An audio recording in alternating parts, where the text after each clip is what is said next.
नमस्कार मंडळी. तर आज आपण बनवणार आहोत चटकदार अशी शाकभाजी. तर त्यासाठी मी ते कढईमध्ये तेल टाकलेलं आहे, तेजपत्ता टाकला, मोहरी टाकली, जिरे टाकले आणि इथं मी एक पेस्ट बनवून घेतलेली आहे. त्या पेस्टमध्ये मी भाजलेला कांदा, खोबरं, टोमॅटो, लसूण, कोथिंबीर, थोडं आलं अशा प्रकारची पेस्ट बनवून घेतलेली आहे. आणि इथं मी पेस्ट तेलामध्ये टाकून परतून घेते आणि ही पेस्ट आपल्याला शिजवून घ्यायची आहे. तोपर्यंत मी इथं जे मसाले टाकायचे आहेत ते एका प्लेटमध्ये घेते आणि त्या प्लेटमध्ये थोडंसं पाणी टाकून त्याचे पण आपल्याला पेस्ट बनवून घ्यायची आहे. पुढे दिसेलच तुम्हाला मी कशा प्रकारे केलेले आहेत, कुठले कुठले मसाले टाकलेले आहेत. जे तुमच्याकडे अवेलेबल आहेत ते तुम्ही मसाले वापरू शकता. आता मी इथं मसाल्यामध्ये गरम मसाला घेतलेला आहे, काळा मसाला घेतलेला आहे, तो घरी केलेला आहे. त्यानंतर धनी पावडर घेतलेली आहे, थोडीशी हळद घेतलेली आहे. त्याची मी पेस्ट बनवलेली आहे.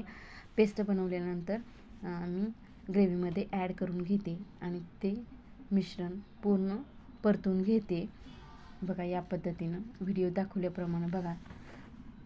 त्यानंतर मी तो बटाटा ॲड करणार आहे. आता बटाटा ॲड केल्यानंतर आपल्याला भाजी हलवून घ्यायची आहे.